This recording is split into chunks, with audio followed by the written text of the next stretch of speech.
Бүгін мен гемодиализ туралы сөйлескім келеді. Гемодиализ бұл процесс. Өте қарапайым тілмен айтқанда.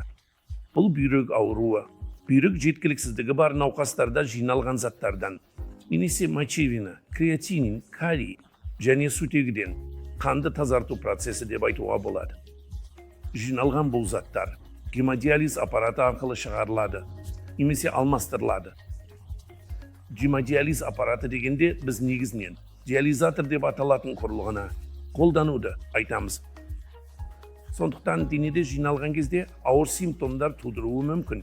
Бұл улы заттар диализ кезінде шығарылады, және бұл үнемі жасалуы керек. Бұл идеалды түрде аптасына 2 рет жасалуы керек. Бұл жерде ешқандай ымыра жоқ. Жалпы нәтиже өте жақсы. Көптеген науқастар гемодиализде жақсы нәтиже көрсетеді. Өмір сапасы, тәбет, өзін жақсы сезіну, қозғалыс қабілеті жақсы сақталады. Гемодиализдің тағы бір түрі бар. Оны біз баяу үздіксіз терапия деп атаймыз. Бұл CRRT, үздіксіз бүйрек алмастыру терапиясы. Бұл әдеттегі науқастарға арналмаған.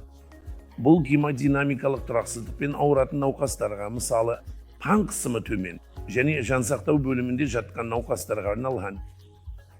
Біз арнайы құрылғыларды қолданамыз, және бұл құрылғылар осы жағдайда өте тиімді екені анықталды.